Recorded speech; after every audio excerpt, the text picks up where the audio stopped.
Welcome to RTTI online classes.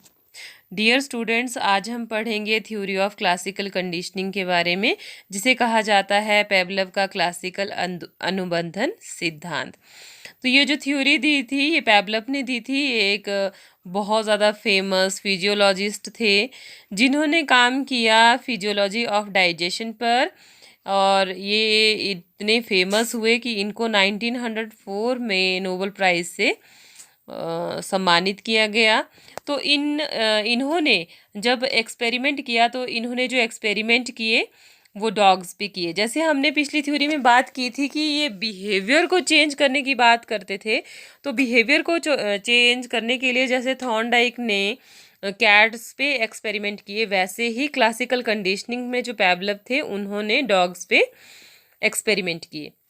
क्योंकि ये इनकी जो फील्ड थी, ये फिजियोलॉजिस्ट थे, तो इन्होंने क्या किया, कुत्तों पर प्रयोग किए। इसके दौरान उन्होंने क्या किया, उन्होंने कुत्ते के गले में सर्जरी करके उसकी जो लार ग्रंथि थी जहाँ से सलाइवा आता था, उसमें एक पाइप को जोड़ दिया। अब उन्होंने देखा कि कुत्ता भोजन को देखकर लार टपकाता है। इस प्रकार जो वहाँ पे फूड था वो क्या था, एक नेचुरल स्टिमुलस था, और जो उसका सलाइवा आता था वो क्या था, उसका नेचुरल रिस्पॉन्स था। अब वो क्या डालना चाहता था, उसमें रिलेशनशिप बताना चाहता था। उन्होंने क्या किया, जो फूड था उसके साथ कनेक्शन जोड़ दिया एक बेल का। तो अब क्या होता था कि पहले बेल बजती थी और फिर खाना आता था, और खाने को देख के कुत्ता क्या करता था, उसके मुंह में स्लाइव आ जाता था।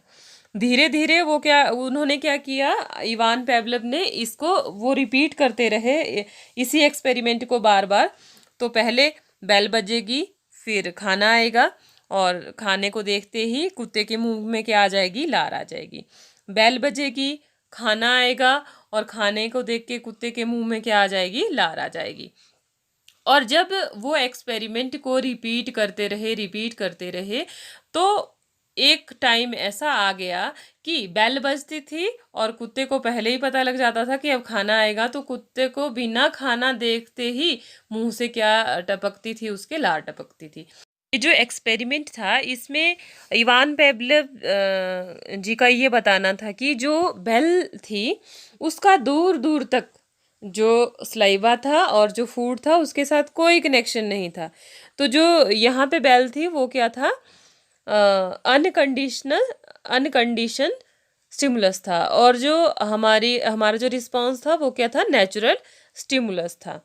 अब यहाँ पे जैसा कि आप पिक्चर में भी देख रहे हैं, या फिर पहले भी आपने देखा कि स्टिमुलस कितने हैं, यहाँ पे दो, और जो एक स्टिमुलस है, जो बेल है यहाँ पे, उसका दूर दूर तक इन दोनों के साथ, जैसे आपका जो फूड है और स्लाइवा है, उसके साथ कोई भी कनेक्शन नहीं है। तो जब इन्होंने इस एक्सपेरिमेंट में ये बताया कि जब दो स्टिमुलस होते हैं, तो उसमें जो पहले वाले पर जो रिएक्शन होता है वो ज़्यादा इफ़ेक्टिव होता है। तो इसी के लिए 1904 में पेवलव को नोबेल प्राइज़ से सम्मानित किया गया। अब हम बात करते हैं कि एजुकेशनल जो इम्प्लीकेशंस हैं वो क्या हैं इस थ्योरी की। तो जो फर्स्ट है वो क्या है, हैबिट फॉर्मेशन, कि हमारे स्वभाव का क्या होता है, इस थ्योरी के अकॉर्डिंग क्या होता है, निर्माण होता है।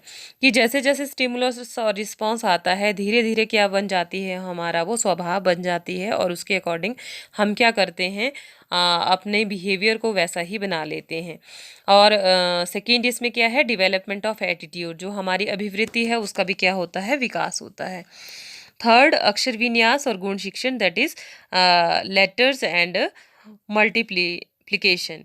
इस सिद्धांत के अनुसार बच्चों में अक्षर विन्यास के गुण, जैसे वर्ड्स को सीखना, और उसके अकॉर्डिंग जैसे A for apple, B for ball, कि एप्पल देखेगा तो ए के बारे में कि ये क्या है, ए है। नेक्स्ट, इस थ्योरी के अकॉर्डिंग क्या आता है बच्चों में, जो ट्रीटमेंट होता है बच्चों के मेंटल और इमोशनल अनस्टेबिलिटी में। अब इसमें जो टीचर है वो बहुत बड़ा रोल प्ले करता है। अब आपने इस थ्योरीज में देखा भी और सुना भी कि क्या होता है कि जो बेल और जो फूड में जो टाइमिंग थी वो बहुत जल्दी थी। ऐसा नहीं था कि बेल बजेगी और बहुत देर के बाद खाना आएगा, तब वहाँ पे सलाइवा निकलने का कोई भी मतलब नहीं रह जाता। अब देखिए कि जब एक बच्चा रिस्पॉन्स करता है कि उसने आंसर किया, तो उसको जो रीइंफोर्समेंट है या उसको जो रिवार्ड है वो जल्दी मिले। अगर उसमें बहुत ज़्यादा टाइम लगा दिया जाता है तो फिर भी वहाँ पे स्टडी नहीं हो पाती है। तो आज हमने क्लासिकल कंडीशनिंग के बारे में पढ़ा और मुझे लगता है कि आपको समझ आ गया होगा। Thank you.